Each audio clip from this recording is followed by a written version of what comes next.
r/NoSleep. Posted by u/thepoisonedantidote. I live right next to a military base. Something escaped while I was hunting, and now I need to move immediately. I live in one of those rural areas, a small town with a couple stores and restaurants and really not that much to do. Branching from the town are a couple of neighborhoods, and if you go just a little bit farther in one direction, you find a military research base. A public road cuts through the base, with barbed fences on each side and an entry point located in the middle. One side of the base has tall buildings, at least for a rural area, overlooking a cliff, with the other side having a massive warehouse building.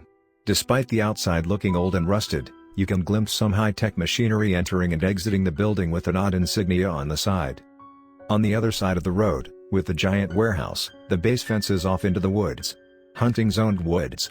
Deer learned very quickly that if they jump the fence into the military base, they can avoid being shot at, and then the hunters learn to stalk the herds and learn when they will head to the base, snagging them right before they are off limits.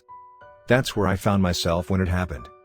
The morning of the event I woke up and dragged myself to the kitchen to eat some cereal. The usual. I opened my fridge to grab a carton of milk, and opened the cabinet to grab the box, begin munching as I read yesterday's newspaper. I crunch on my food and think about the plan of action for the day. It was about 4 in the morning, and if I wanted to catch the deer before they made their jump, I had to act real soon. I didn't have to worry about other hunters, since the woods were far enough for everyone to get a turn. I eyed my rifle, leaning in the corner of the front hallway while I drank some milk. I plopped the newspaper on the table, opened to the sports section, and a couple large pictures of a missing kid from a couple years ago at the bottom of the page, blankly facing up as if he was staring at my ceiling. Creepy. I get up, and go to grab my gear and my high-vis. Prepping for the day was normal enough, made sure to grab all of the essentials, especially my knife, and I walk out to my pickup and throw some shit with my bag in the back before I jumped in the driver's seat, slammed the door shut, turned on the engine, and enjoyed the smell of burning gasoline before sunrise. It may sound weird, but I found comfort in that smell. I drove through the public road that cuts through the base so that I could hunt on the far end, where most of the deer can be found. Driving through, I noticed something odd out of the corner of my eye. One of the doors to the warehouses was just finishing closing, and inside I could barely make out flashing lights. Well, flashing red lights. Thinking only that it was the standard procedure for opening and closing of the big door, I thought nothing more of it. Only did it occur to me while I am writing this that I have seen that door open and close before, but never have I actually seen any lights inside. It was always pitch black, a disturbing void. I finally pull over on the side of the road and get myself situated for the hours to come. I couldn't spend as much time as I wanted to hunt, but a little was better than nothing. I get everything locked and loaded and my pockets filled with the practical necessities as I head out to what will arguably be my worst morning ever. Everything was running smoothly. I hadn't seen any movement quite yet, but I knew the deer were coming, so I huddled patiently in my little hideout I made from leaves and sticks, leaving the high-vis in the open for obvious reasons, when I finally saw it. Movement. But it wasn't a fucking deer. The thing emerged from behind a tree, limping and desperately searching for something, covered in what looked like a freshly tattered uniform. First thing that was wrong with it, out of a list of many fucking reasons, was the fact that it was a biped, hunched over on its 2 feet. It looked like its skin was barely hanging onto its flesh, with gaping, oozing wounds all over its body combined with nasty scars. Its eyes was null of life, colored black and empty. The nose was torn off, leaving a bloodied mess of a hole behind, and its labored, wheezing breath was coming out of a toothless mouth. It was covered in scars and wounds, fresh and very old alike. As soon as all of this information processed through the mind, the thing stopped moving. It turned its head to me, but not in any natural motion, as if anything about this was natural. The movement was rigid, as if it was a stop-motion clay project. When it looked at me, its head bent crookedly and I swear I saw the fucking thing smile. I looked down at my rifle for a second to make sure the thing was off safety. In the split second it took me to look down and back up again, the thing was right in front of my face. I saw the horrid skin on its face and the smell of rotting decomposition, enough to make me want to vomit. The thing opened its mouth to reveal that it did in fact have teeth, but they were too small to see from a distance, lining all over its mouth and down its throat, rotating like a saw. It looked like it had a tongue before, but was since cut off by something with a jagged, rusted edge. I shoved it off of me and backed off, fumbling with my rifle trying to get a clean shot. By the time the thing reoriented itself from being pushed, I was able to squeeze the trigger. I heard the gunshot, but the thing didn't seem affected. In fact, It didn't seem like anything hit it at all. While trying to figure out why my gun made a noise and didn't fire, I noticed that the thing was concentrating on a floating item protruding about a foot from the barrel. The bullet. It seems like it was stuck in a super short time loop, shaking and straining in the dead space it was hanging in. Eventually, the bullet seemed to lose its momentum and was becoming less jittery. Once it slowed down, the thing stopped focusing on the bullet and turned its attention to me. The bullet fell from its prison and onto the ground as the thing charged at me. I felt cold fear and adrenaline coursing through my veins as I gripped my rifle like a bat and took a swing with all of my might at the thing in front of me. It seemed to not use its strange supernatural ability again. Probably not the brightest thing in the world, as the butt of my gun connected with the side of its head, knocking it unconscious. This was the first time I could actually take a moment to observe its clothes. I noticed the same insignia on the breast of the tattered shirt that I had seen on the truck centering the base outside my house, which led me to question everything about what was really going on there. It was then I could get another good look at its face, only to realize something to my horror. I recognized him. Before I could think anything further, he woke up. But this time he felt different. This time he felt actually awake, conscious. As if he was in a dream state since he left the base.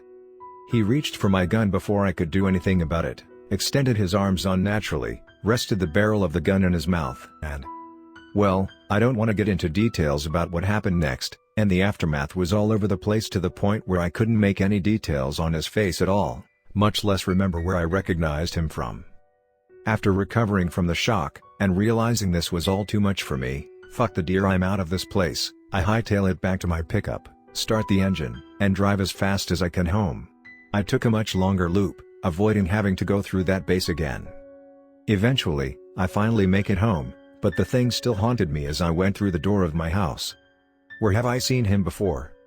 I shake off the feelings of being in danger, and sit down at my table. Distraught.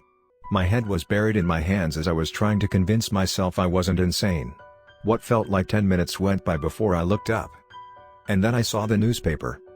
And then I remembered. The next story of this video. Posted by you/keep it real-ish. Any help would be greatly appreciated. I feel like something is following me. So, about 8 years ago I had this dream. As of today it is the only dream I can remember having more than once, and I've had it 4 times so far. I honestly don't know if it's just a coincidence, or if the dream correlates with the story. I'm honestly just looking for a bit of advice here. Perhaps you're a practicing witch, or are well versed in dream interpretation, or protection spells. I'm at the end of my rope here. So let's pretend my dream is a cinematic. It'll take you down shot for shot. The dream is set in overcast grays. As soon as it starts I feel the tension. Have you ever had a dream where you're up really high and you get the sense of falling and falling and falling? It's similar to that except for, it's all dread. The camera pans down a decrepit one-lane western town, and stops on a saloon with one creaky wooden batwing door. I can see the wisps of the breeze blowing the door, ever so softly, back and forth. We zoom in quick, past the batwing door, into the cellar where I see sacks of grain, spoiled food storage, and glass jars full of unidentified liquids and objects. At this point I drop into my own eyes and I'm chained to the cellar floor. There are 2 chains attached to the meat of my neck on either side, but there's no blood or pain. There's a set attaching my hands and my feet to the floor, and then 2 sets crossed over my back to keep me in a prayer position with my head up. Again, I feel no pain, but I can feel the cold of the chain, the discomfort of the position I'm in, and the dread of my current situation. I'm always woken up at the exact same part of the dream. There's a woman, long stringy white hair, eyes sunk deep into her head. Her lips are horribly chapped to the point they have cracked open and they look like hanging meat. She grabs me by my face and screams at me. She will not go into the bar. And I wake up. The sound of her voice stays with me. To this day I can still hear it, and I hadn't had that particular dream in almost 2 years. I feel this vibration, I guess is the best way to describe it, whenever she screams. Picture putting your face in front of a giant subwoofer, but no sound comes out. No boom boom boom, just that vibration from the decibels. That's what the inside of my head feels like during and shortly after that dream. So I told you that story to tell you this one. Shortly after I had that dream, maybe 6 months later, I had my first experience with sleep paralysis. I was lying next to my girlfriend at the time and my eyes were still open, but my body had turned itself off. I laid there panicking, truly believing I was paralyzed. The inside of my body was electric, the sheer force of will behind my eyes. Just to move was almost palpable. There was a maelstrom brewing so fierce that if I had ended up moving right then, I'm scared I would have given myself whiplash when I sprung out of bed. Luckily, at this moment, she stirred next to me, rolled over, and I guess her motion stirred my body out of the sleep. I immediately woke her up to tell her what had happened. She waved me off, and that was it. It baffles me to the point people are willing to believe you're full of shit because they've never experienced it before. But anyway, that was my first experience I ever had with sleep paralysis. I moved out of that place about a year later and into a new place with roommates close to my job. I was there for about 2 years with no sign of the dream or any sleep paralysis.